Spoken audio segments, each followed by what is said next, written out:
Salut les amoureux du ballon rond, on commence cette revue de presse en France avec la une de l'équipe qui revient sur le pouvoir du sélectionneur des Bleus, Didier Deschamps. Le journal titre Deschamps tout puissant alors qu'il dirigera samedi pour la 150e fois les Bleus contre l'Allemagne en amical. Le sélectionneur n'a jamais détenu autant de pouvoir, sa récente passe d'armes avec le directeur technique national Hubert Fournier l'illustre parfaitement. Mais ce qui fait l'actualité pour cette première semaine de rassemblement, ce sont les Jeux Olympiques.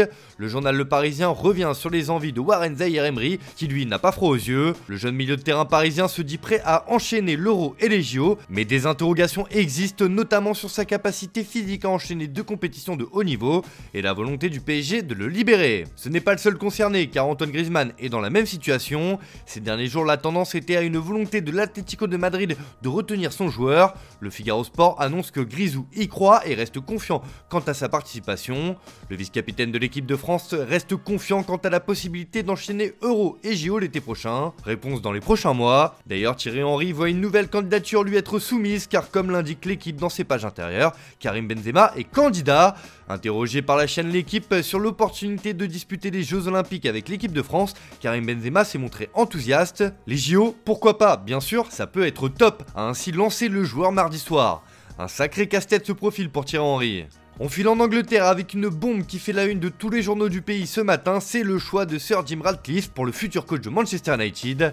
Le dirigeant des Red Devils veut se séparer d'Eric Ten Hag à la fin de la saison et comme le placarde le Daily Mirror, le milliardaire a choisi Gareth Southgate, l'actuel sélectionneur anglais. La révolution de Ratcliffe commence, Manchester United s'intéresse à Gareth. Sir Jim veut que Southgate soit le nouveau manager à Old Trafford.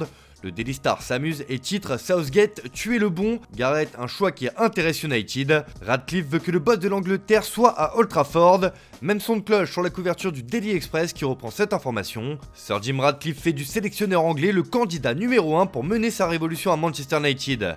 Bref, l'avenir se dessine petit à petit à Manchester United et Eric Ten Hag a du souci à se faire. On reste de l'autre côté de la Manche avec la sélection anglaise justement et un petit nouveau qui a fait son arrivée avec les Two Lions, Kobbie Mainoo, le milieu de terrain de Manchester United. Le Daily Mail le met en avant ce matin et placarde sa fraîcheur. Je n'arrive pas à y croire, a-t-il déclaré. Mainoo, l'adolescent de Manchester United, stupéfait par sa première convocation en équipe d'Angleterre. Pour le Daily Mirror, Mainoo peut être l'homme de main des Two Lions avec seulement une poignée de matchs dans les jambes.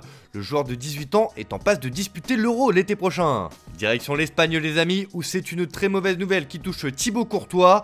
On l'a appris hier et on vous l'a révélé dans le JT, le gardien belge est à nouveau blessé et va connaître une saison blanche. Comme l'a annoncé hier le Real Madrid, il souffre d'une déchirure du ménisque interne au genou droit. Marca déplore cette nouvelle blessure du belge après sa rupture des ligaments croisés sur l'autre jambe. Courtois est à nouveau cassé, c'est une triste nouvelle. Il dit adieu à la saison mais promet de revenir plus fort. Le journal AS aussi est dégoûté car Courtois est cassé, il fait ses adieux à la saison après s'être déchiré le ménisque interne de la jambe droite. Le gardien de but était en phase finale de rétablissement après une grave blessure à l'autre genou.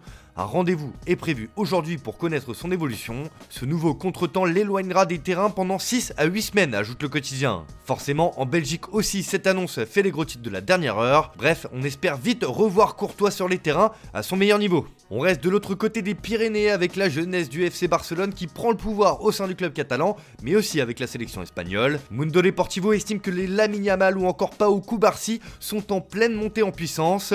Les performances spectaculaires des jeunes du Barça ont fait grimper leur valeur. Lamine, Cubarsí et Fermin font de l'équipe la plus précieuse du championnat. Pour Sport, l'avenir leur appartient, Lamine et Cubarsí sont aujourd'hui et demain pour le Barça et la Roja. Luis de la Fuente, fin connaisseur de leur carrière, mis sur eux sans regarder leur âge. Et forcément, toute cette lumière pourrait attiser les convoitises.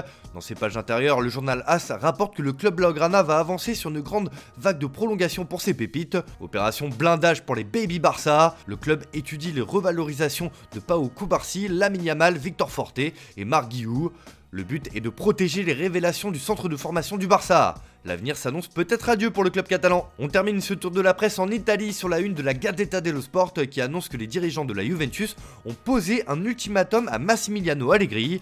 Le journal Le Papier Rose rapporte que Max reste en selle pour la saison prochaine, mais il y a une condition à cela. S'il se qualifie pour la Ligue des Champions, le club se rallie autour d'Allegri pour l'avenir. On rappelle que la vieille dame est 3ème de Serie A à 3 points du Milan et avec 5 points d'avance sur le 4ème Bologne. Mais la Juve reste sur 3 matchs sans victoire dont une défaite et 2 nuls consécutifs. Il faudra donc repartir de l'avant après la trêve internationale. Voilà, c'est tout pour ce matin. Bonne journée à tous, merci de votre fidélité. On se retrouve en fin d'après-midi pour le JT Foot Mercato.